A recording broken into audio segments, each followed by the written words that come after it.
Super. Well, welcome to the HR Tsunami interagency briefing here. We really appreciate you guys joining us. And with us, we have Devan Brown, and I am Dave Lowe. Say hey, Devan.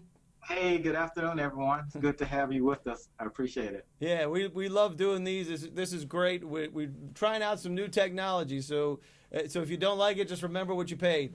Uh, Real quick, a disclaimer, this is not affiliated or endorsed by any agency, and it is for informational purposes only.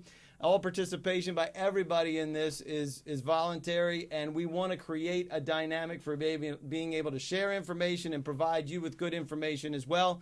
And it's not a commitment to buy from or support any vendor, including us. So the idea is just to be a round table for what's happening out there in the agencies and kind of bring everybody up to speed and have a great interchange with what's happening out there, because we're talking to folks and you guys are involved as well. If you would like to open up that right-hand panel, and you can do that and pick whether or not you want to be on microphone or telephone. If you do that, you can you need to enter your PIN if you want to do that. This is for real-time dialogue. You can do questions and comments. You can enter those down at the bottom of that screen. And you can call, if you called in on the phone, make sure you put in that PIN. Don't put in 13 because that's not yours. Maybe yours, but it's not yours.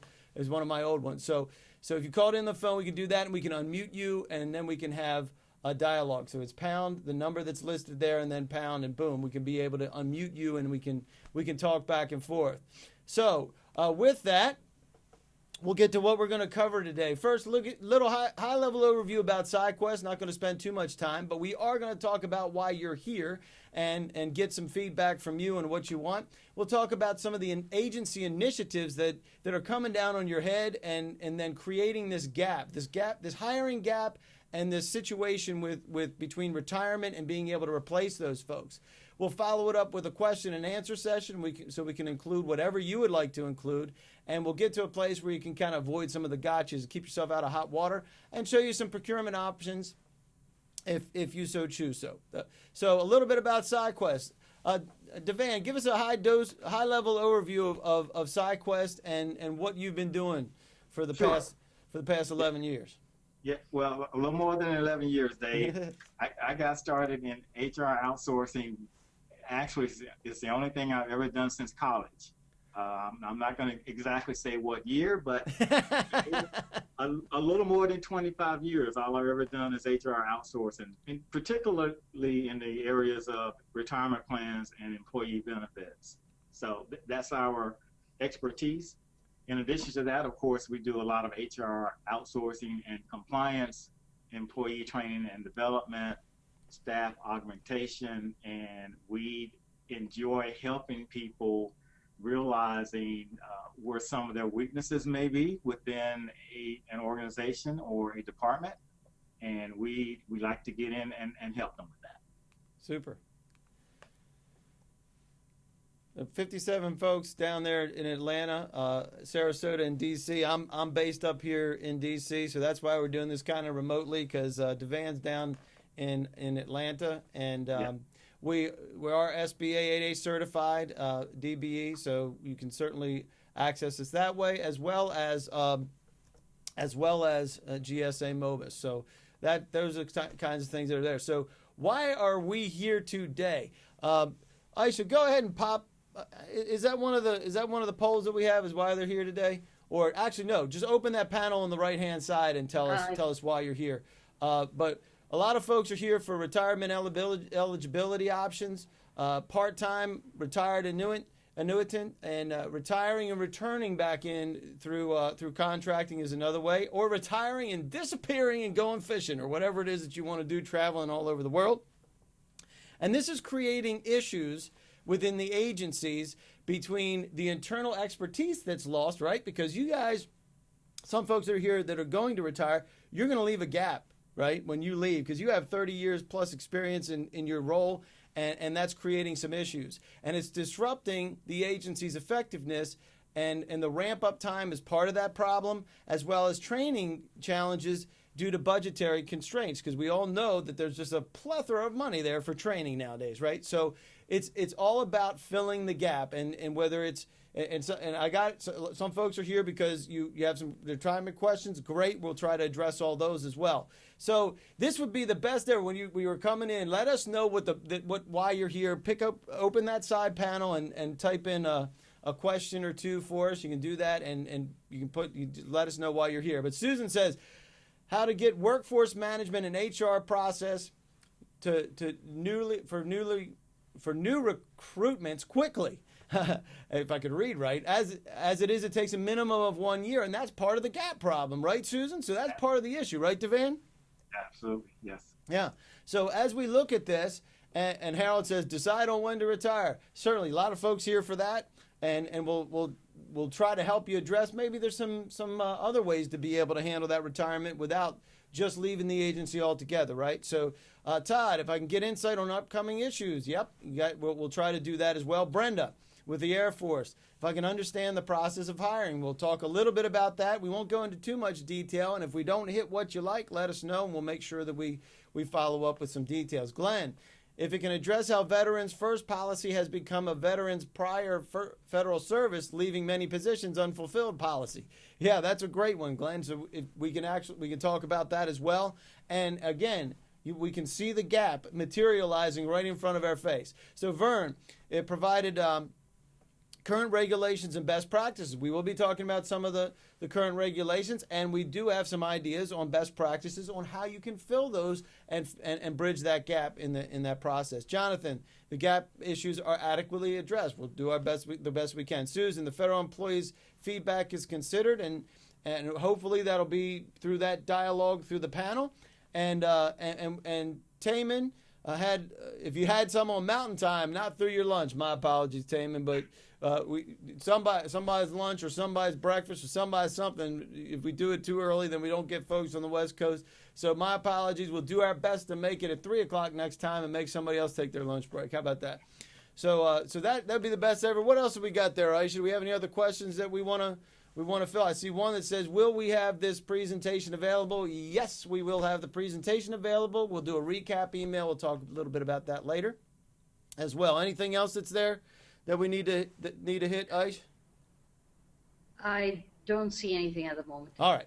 If anybody has any questions, just let us know, and we'll do our best to incorporate that, and we'll try to keep you guys. Let's get with it. Let's get to the meat of it. Let's get to the meat of it. All right. Yeah, that's what we want. Very good. The initiatives and the reason why this is happening, in 2012, we had the president sign the hiring reform memorandum, and it talked about a phased retirement, and because what was happening is we keep seeing folks that are staying in government, and they're staying longer, and sometimes it's because of the financial concerns, kids going to college and stuff like that, and this is driven towards the agency heads and the folks that are responsible for HR for planning current and future workforce requirements. Well, it's really difficult when you have increasing number of folks that are eligible for retirement, and it's creating a potential issue within that, and improve the quality and speed of agency hiring. And we know that that's an issue. We just had somebody just bring that up a few minutes ago, that sometimes it takes a year or more to be able to fill these positions, and we want to reducing substantially the time it takes to hire, especially in mission critical and commonly filled positions. Measuring the quality and speed of the hiring process to be able to tell how good we're doing, and analyzing the causes of agency hiring problems. And one of the problems is what, Devan? What's one of the problems that's happening? One of the problems is, finding people in a timely fashion, as well as what happens to the knowledge that is leaving once we do have people that are walking out of the agencies to retire. That's exactly right. And here's the situation. GAO says a third of federal employees are eligible for retirement. That's now. Folks, yes, that's now a third. So we're talking a lot of folks in the federal space, and being able to what happened there? I got frozen up. There I go. There I am on my other screen here. My apologies. There we go. There I am. So GAO said there's high risk for agency management as well. So these are the things that they're looking at on a global scale that comes down right to you. I was talking with a lady in Alabama yesterday, same exact situation, where she's down to 2 people, so the workload goes up. So we have situations like that.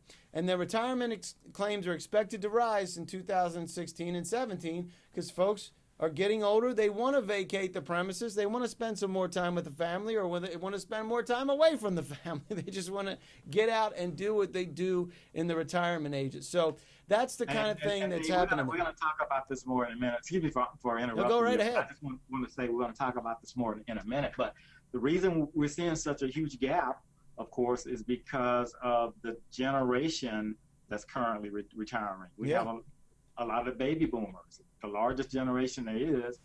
We, and I am saying we because I am in that age group. Because you are one. We are retiring. So that's right. Unfortunately, I can't retire not yet, but right. a lot of this is causing a lot of issues, not only with the federal government, state governments, but in the commercial arena as well. So we want to talk about that transition from the baby boomers over to the next generational workforce, which are the millennials. Yep, so we'll talk about that later. We'll definitely talk about that. So one of the issues that we have, that the biggest thing is from time of concept for that, when somebody retires or there's a new position that opens, to hiring. And we know that it starts out with dealing with requisition, having a requisition and the qualifications that are associated with that, and then doing the interviews and identifying the most qualified candidate, right? And then you have the offer and acceptance. So this time period can be months, often is months from the time of the requisition to the time of the offer and acceptance. Then you have the start date. And what happens here? It's like the recipe on a shampoo bottle, right? It says you wash, rinse, and repeat, because all of a sudden the person that you wanted to hire is no longer available to be hired. And that's one of the situations that we have. Then we have the start date to effectiveness in the job position, because as the van said, and we said earlier, you have 30 years of experience and all of a sudden, poof, that's gone, and you have just basic systems understanding. As I mentioned, I was talking with somebody yesterday in Alabama specifically about that. She couldn't be here today because she's taking her son to college, so she'll get a copy of this afterwards. But the system understanding, processes and procedures, the things that you do every day, the things that you're doing right now as you're nearing retirement, or things that somebody else has to learn. And we know that some of that is just workarounds that you've had and just kept for years, in fact. And then there's the training or the lack thereof, because we know that the budgetary components have been cut, and the managerial support. Why managerial support? Because guess what? Some of the managerial people are retiring too. A lot of times they're the ones that are really on the edge of retiring, right, Devan? And that gives us some pressures. Let's talk about some of those pressures. Pressures being competition for talent. Tell us a little bit about the competition for talent. Where does that come from? Yeah, absolutely. Especially with the economy, the way it has fortunately improved over the past few years, it makes the talent pool a whole lot smaller, because more agencies, the government arena, we're vying for the same people, so it just makes it very challenging to find really qualified people. And I know, as an HR outsourcing company, we have encountered that as well. So sure. We know exactly what that's like firsthand. Yeah, and as an outsourcing company, we encounter that probably even more, because that's what we do every single day. Yeah, absolutely. Yeah, and let's talk about the applicant wait time, because that's come up too, as well as we look at how long it takes for somebody to be hired from a position, and what that creates in that environment. How long does it usually take to hire somebody? And I love to have that as one of the questions that we air out here. Open that right-hand panel and tell us how long it takes in your agency for that to occur. Just go ahead and open that up. But what do we see there? 8, 10, 12 months, right? Basically, that's what program managers are telling us from the various agencies. It's taking way far longer than they think it should. And by the time, again, they do find the talent, it's really, they've lost a lot of time, just trying to keep up with the work processes. So it's really been an issue for a lot of the agencies. Yep. I agree. And you mentioned this and kind of gave a primer for this, and this is something that's coming down on folks' head too, and that is the generational gaps. The differences between millennials and other generations. Let's take a look at that. First of all, right now, if you look at the folks that are towards, getting up there in that timeline, then you have the baby boomers.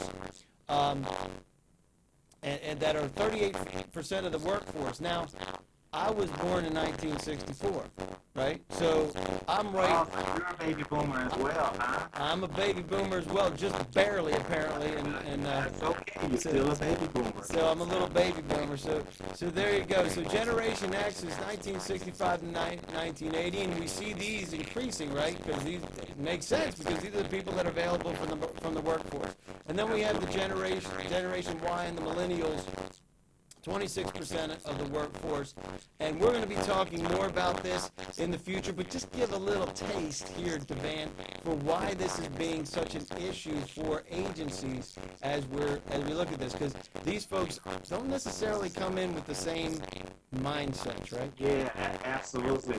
And the first group there, Dave, 1925 through 1945, we don't have a label, but they are called the traditionalists. That's right.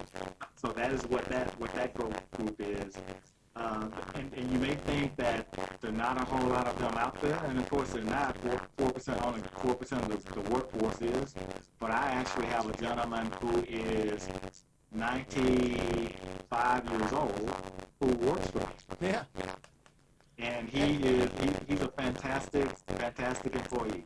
One of the best that we got. One of the best that you got because of the experience level. Where else can you get?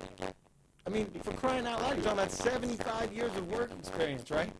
That's right. And plus, of course, each generation, they got their own work ethic. They develop their own work ethic.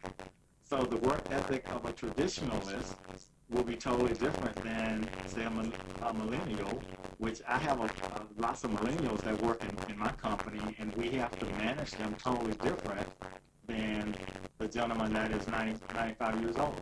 And so we're going to stay politically correct on that, but there are challenges with managing millennials, right?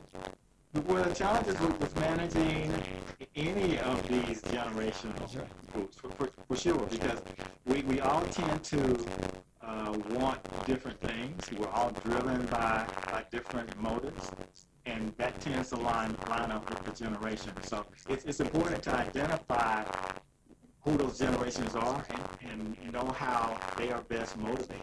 And we are absolutely going to address that. Just a little teaser there, but these are the things very important because it applies to what we're talking about, because the baby boomers, your millennial, your traditionalists, sorry about that, the traditionalists are retiring by default, right? Because they're aging right out of it. And then baby boomers are eligible for retirement, but not necessarily leaving. So they may stay for a little bit longer. They may decide, it depends on that. With the lady I talked with yesterday, she's eligible for retire on the 26th of October, which happens to be my daughter's birthday, but besides that, the 26th of October, which, okay, she may decide to. In which case, boom, there's a gap, and she's one of two contracting folks down in Alabama. So what does that do for that facility? That winds up creating problems. And those are the types of things that we're doing. So how does this affect you? First of all, if you're in an agency and you're running it or you're involved in HR, as far as mission critical things, one, it's a loss of knowledge and experience. Two, the time gap causes the gap in the resource, and it continues to get further and further apart because you're searching for people and trying to fill it, and then it's a cycle that gets into a difficult cycle to get out of, and it's difficult to meet the agency objectives. Which then what happens to you and the folks that are left? The workload goes up, and the appreciation level goes through the roof, right? No, you know what happens, because now you start to have delivery issues, and there's pressure throughout the agency, and there's public exposure in some instances, and we see this when things break down. Oftentimes, it's not just a failure in a particular person. It may be a failure in the system that's established, and it's hard to be able to track those. And then somebody gets under a microscope in front of Congress or whatever that may be, and next thing you know, there's real trouble. And then ultimately, there's a decrease in the department and the employee morale of the agency. You want to add anything to that, Devan? Oh, sure, absolutely. There are lots of things that we need to consider as we look at these particular areas and how they can affect all of us. And even me, Dave, as an HR outsourcing company owner, I am reminded repeatedly by my managers, my HR manager, the things that we need to be doing now to prepare as people, such as my 95-year-old employee leaves with all the knowledge. We got to start planning for that. And so that's the key. Realizing how all this affects us and planning accordingly.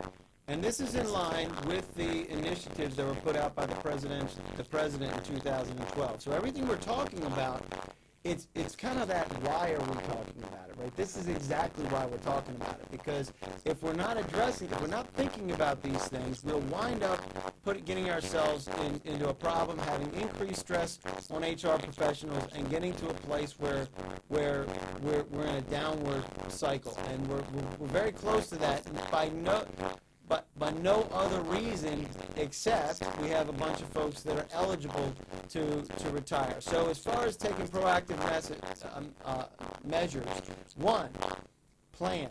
Assess and plan, do training and development, optimize the phased retirement. Phased retirement, let's talk about phased retirement real quick, because this is an important issue.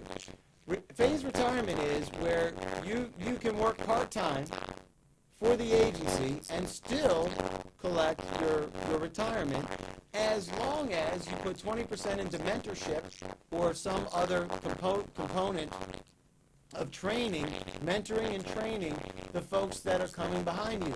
This is a great idea, and because it helps to facilitate what's necessary for the agency, while still providing, if you're looking for retirement, maybe this is an option, where you can be still plugged in with that expertise. And then streamlining the outsourcing process, and it's possible that you may want to retire and then come back, and you become part of that outsourcing stream, working for folks like SideQuest and being able to fulfill those jobs at a higher level that a lot of folks could possibly do that. And we see that happen on a regular basis, don't we, Dan? Absolutely, happens very often, for sure. We had several retired federal employees who have come to work for us and have done a fantastic job because they know the work. They get the ground running. Yeah, they don't need nearly the training of somebody else like me who comes from the outside, right? So and the other part is developing better processes, and there's hiring is absolutely a critical business process. It becomes more and more critical because what we are as organizations, we are the embodiment of the people that we have. That's what gives us the power to be able to do what we need to do and meet those mission critical goals. It doesn't happen by osmosis. It happens because folks like us are doing the work, and we're working hard to get and reach those goals. And everybody wants to do good things, but there's only so much that can possibly be done, especially with some of those.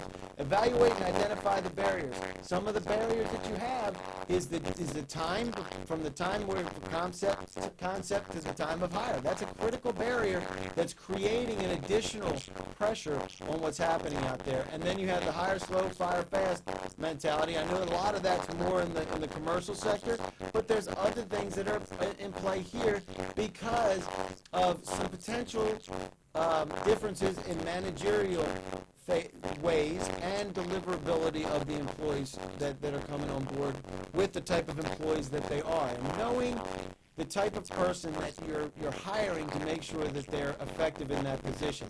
And is there anything you'd like to add to that for hiring effective people? Is there a way to be able to do that?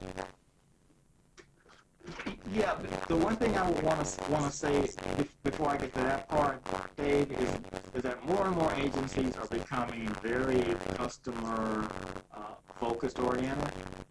Of course, there's a lot of effort on making sure that the customers that the agencies serve are receiving exactly what they need. But the past few administrations have been really focused on how do we improve customer service? What can we do? What can we do better?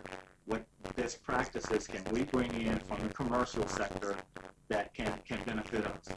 And we have seen this in many organizations, many agencies, and I think that focus is really going to continue to increase. Now, as far as developing some additional better processes, if I could just say probably the main process is, planning is our best management tool. We gotta assess what the situation is, talk about the options, and come up with a plan. Because a lot of times it has been our experience that planning is where things have kind of dropped, and then that increases the gap between when you can be proactive and when you gotta be reactive. So planning is the most critical, for sure. I couldn't agree more. And then there's, in looking at that planning, getting right to that, you have agencies, short and long-term strategies. So looking at what's happening in the distant future, and it's amazing. It's kind of like, I don't know if you ever read The 7 Habits of Highly Effective People. One of my favorite books, begin with the end in mind. If you just stretch that out a little bit, go 10 years into the future, 5 years into the future, and say, where do you want to be? Turn around and look back to across that, go to that point in time and look back. It's amazing what you can see and say, oh my goodness, I could have this as a problem, but we can address some of those short and some of those long-term strategies in that fashion. So with that, I think a lot of that entails, of course, having dialogue with program managers and decision makers who can help HR managers and others determine exactly what their needs are early, so they can be addressed, and we can be proactive with them as opposed to being reactive. Absolutely. Being proactive is always good. All right, we're going to open it up to some questions here. There's a couple of questions, as I mentioned earlier, about supplying this as a PowerPoint presentation, as well as a video that you can watch and pass on if you want additional information on it. Any additional questions that you see there, Aisha? I have a couple here, but I want to get to the ones that you see.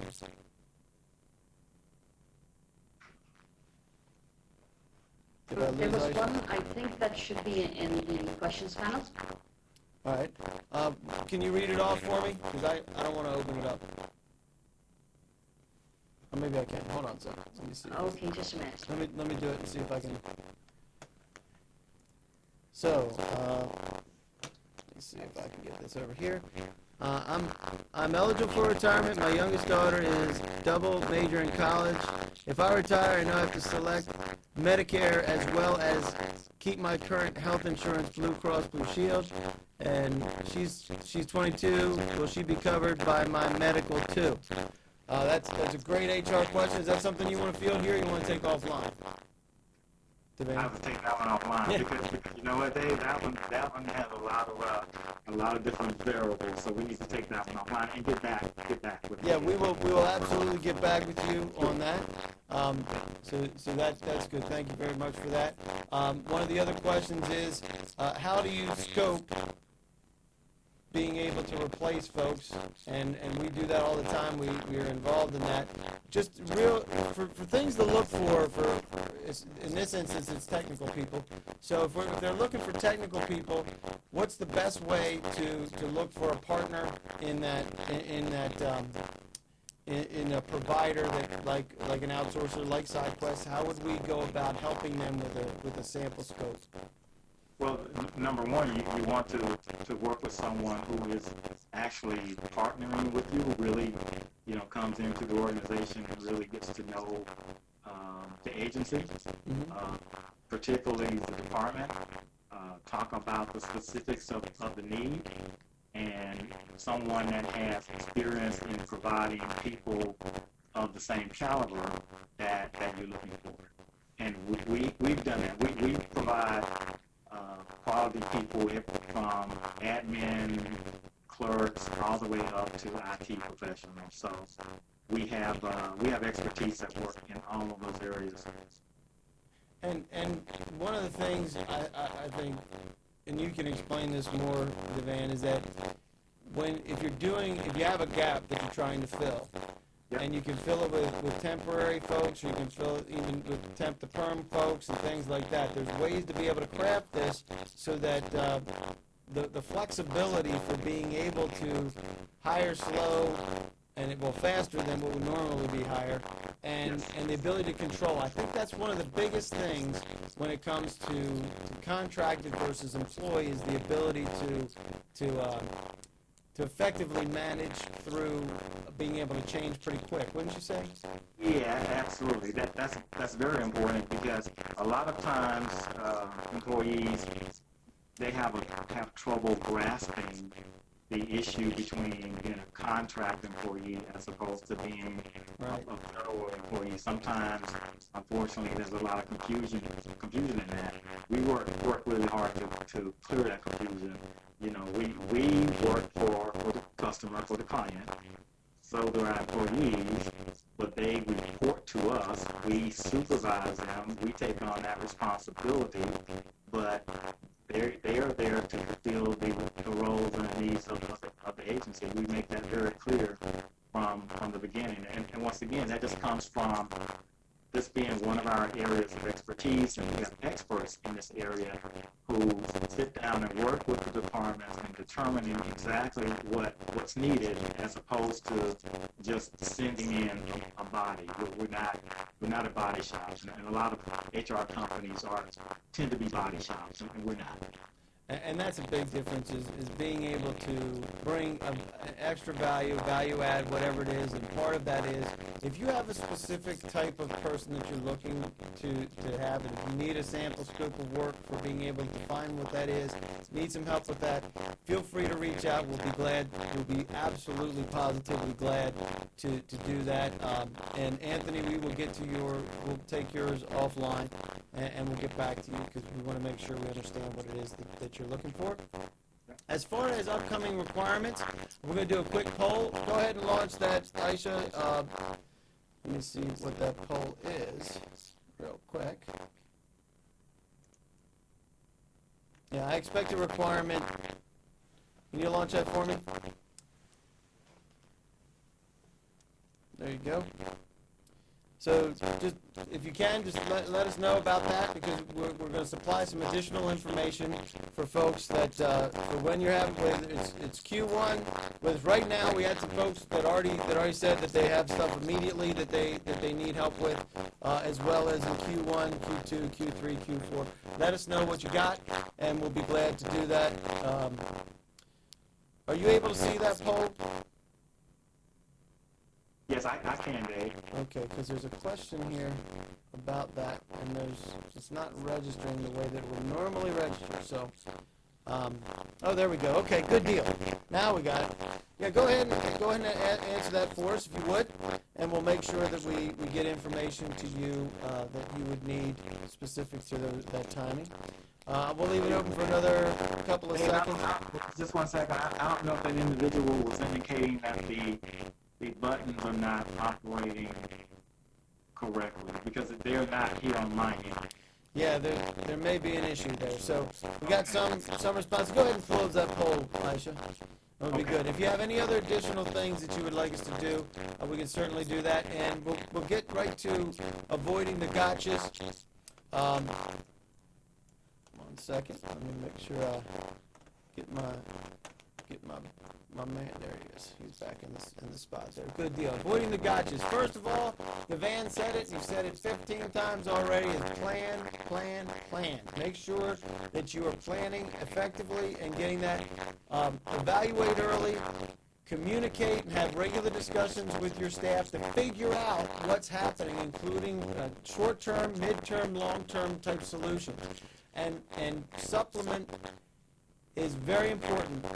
You want to supplement the mission-critical duties, and the way you do that, some of that's cross-training. That's internal things that you can do today, right? That you can cross-train folks there, do temporary transfers to other places, and we see this happening. This is internal stuff within different agencies. You can transfer to different folks, different places, and then use temp staffing when possible, so that you can fill those gaps for a short period of time without having the liability over a long period of time.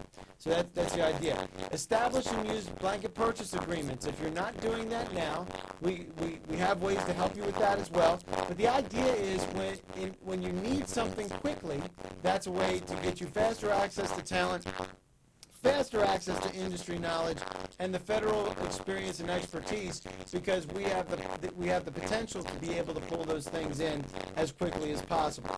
And folks that are using it, sometimes they're just running off GSA. That's fine. That's okay. The ability to increase your effectiveness and your turn. That's some of the ways to be able to avoid some of those gotchas that are on your plate. Some of the procurement options specifically here, GSA Mobis, you can reach out to us there. We're also eligible for 8A sole source. Here's our DUNS number. Here's our cage number if you want, or cage code.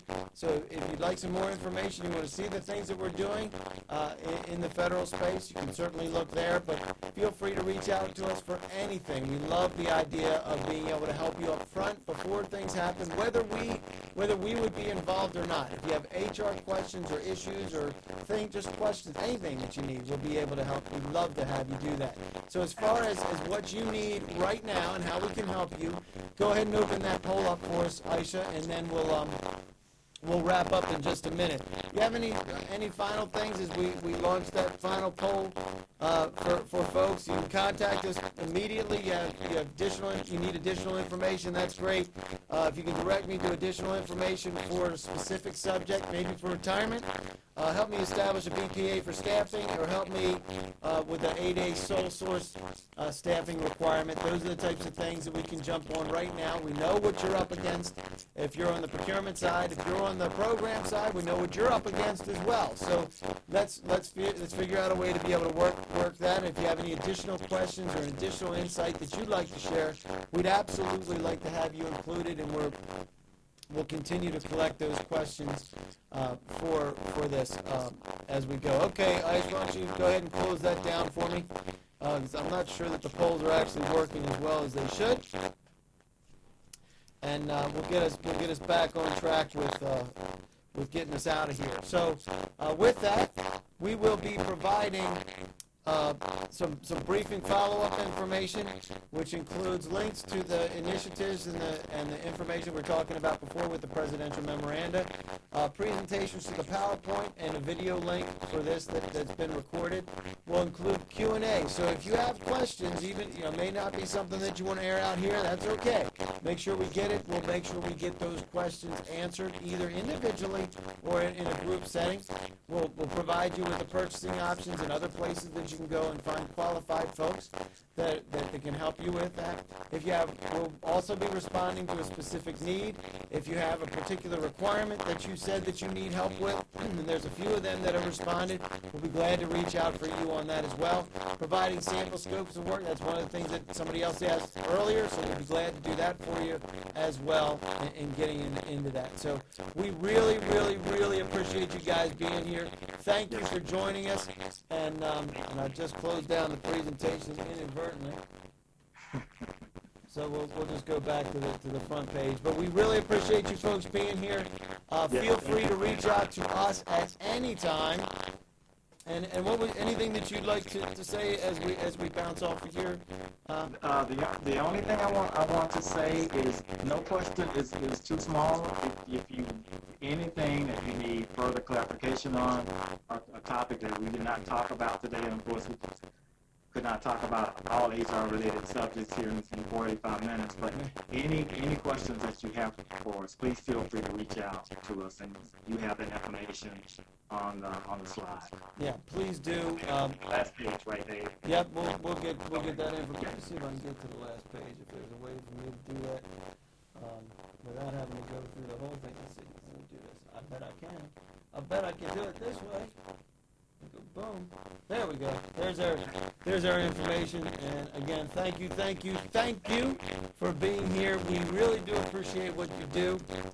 We appreciate the fact that you're here and you're in the last 50 days of the fiscal year, and a lot of procurement folks are here. So we really, we love what you do, and we know that you got major headaches, and we know that you have other things that you can do with your time, and we really appreciate you spending some time with us. And hopefully it's beneficial for you to be able to see some of the things of how things are happening, and we can include some things to be able to get you to the next level. So. Go ahead.